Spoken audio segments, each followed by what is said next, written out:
Good morning, everybody. This is Travis Llewellyn with the Sunbelt Conference. We're going to go ahead and start today's call. As a reminder, this call is being recorded. We are now joined with Trent Miles, the head coach of Georgia State University. If you have a question for Coach Miles, please dial *1 on your phone at this time. Coach, while we're waiting for questions to get in the queue, would you mind starting us off with an opening statement?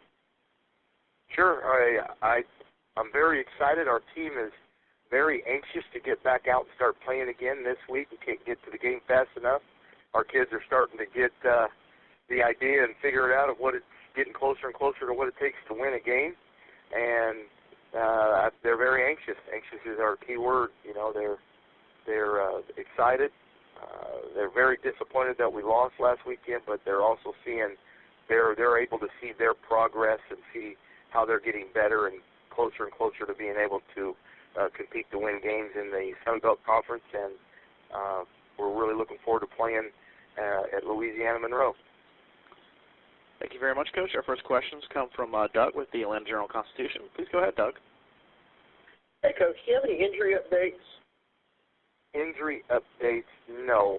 I don't think anything has changed. Ulrich John should be available for this game.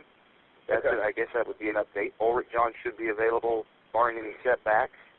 I look forward to him practicing tomorrow.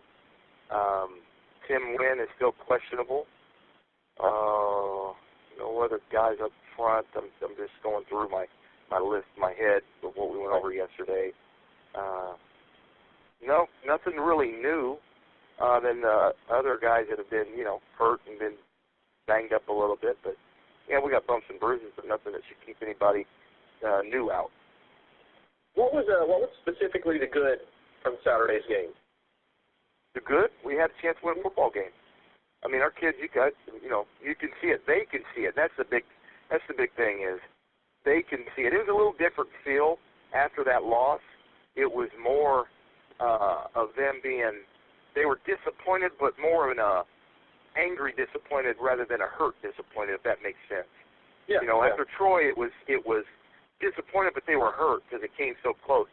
This one, they were disappointed, but they were angry at themselves because we knew we're seeing the results now, and we're knowing that and you were out there, if Tuesday, Wednesday, Thursday, and Friday morning go the way that we needed to go, we're closer and closer to getting a chance to win, and they know that now. It's starting to sink into them. So the process is far along than I thought. I don't know if I used correct English there, but we are farther along in the process than we thought we would be at this time, and so we're happy about that. And our resolve is starting to show, and these kids are working, man. I mean, we got back late after 3 in the morning on Sunday morning, and I mean, I'm in there Sunday, and we got kids coming in on their own watching film and doing stuff on their own, and it's just picking up more of a sense of urgency, and it's starting to sink in that it doesn't have to.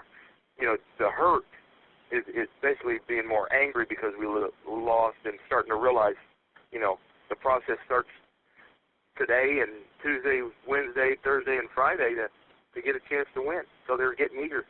There's a lot of them, Doug. I truly believe after talking to them and watching them yesterday and seeing some kids in there this morning, they're upset that we've only got 5 games left, So that's now they're starting to feel the way we really want them. I mean, it's starting to sink in.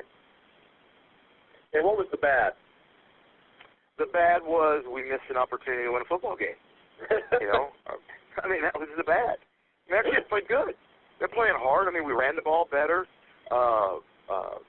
We were able to move the ball and score some points. The bad, giving up as many yards as we did rushing.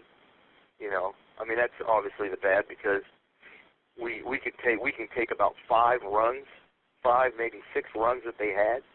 That if a guy would have that were the huge runs that had the majority. Jesse has broken it down, has the exact figures, but there were about 5 runs that gave him about 100 and something yards rushing to one guy. That if the guy would have been in his gap or executed. We had one where they run the draw, and Jesse knew they were going to run the draw, runs the blitz right into it. The guy comes out of the blitz thinking he's going to be, do too much, and boom, creates a big lane. It's just a little one thing here, one thing there. So that means there's a lot of good going on because you're not getting, you're able to go out and execute on all the other plays. And so and they're going to execute against you.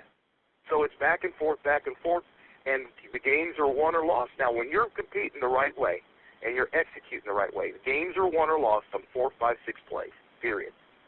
And that's what we've got it down to. And they're understanding that. They're seeing that. So that's the bad. The 4, 5, 6 plays that gets you beat. Throwing a pick on 4th down. Just the little things. You know what I mean? That aren't little.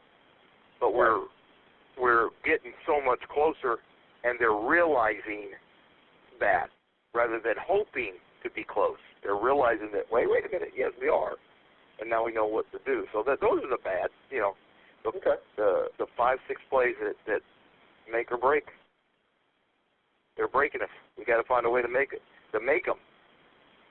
Well, when y'all had that 4th and less than 1 with whatever it was, 8 minutes left in the game or whatever. It was 11 minutes. It was 11 minutes and 51 seconds. I went back and looked at the stat sheet, and it was more than 4. Well, here, if it would have been inside the 1 yard line or at the 1 or inside the 1, we would have gone for it. But it was outside the 1. It was almost 2 yards. It was a yard and a half, almost 2 yards. Okay. And with 11 minutes to go and 2 or 3 timeouts, there's no reason to panic. You kick the field goal and you tie the game. If it had been later in the game, 4 minutes, 5 minutes, 3 minutes, then yeah, we would have taken it. But we didn't feel like we were playing well. Didn't feel like we had to panic. There was over 11 minutes to go in the game, and it was farther than a yard. At least from what I was told on my vantage point from upstairs, those guys said it was spotted outside the 1 yard line. Inside the 1, I go for it, but outside the 1 with that much time, with over 11 minutes in timeouts, there's no reason to pay. You got a whole quarter to play, Right.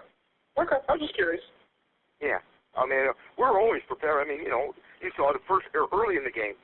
But see, early in the game, when we went for it on that first drive, we could actually get a first down and still be inside the 1 yard line. See, some people thought, well, you went for it on 4th down, early in the game, the first drive of the game, you went for the touchdown.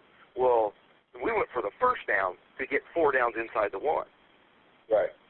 Whole different deal. I mean, fourth down outside the 1 yard line with a whole quarter to go, almost a whole quarter to go, and timeouts to tie the score. I think you got to do that. Late in the game, it's a different story, because then you don't think you might not have another chance down there. We felt like we could get down there again. And up to that point, our defense was playing well. Yeah. All right. Thanks, Coach. That's it? Yeah, that's it. I think your time's up. Okay. I'll see you out there. All right, thanks, Doug, and thank you, Coach. That's all the time we have for you today. We do appreciate it.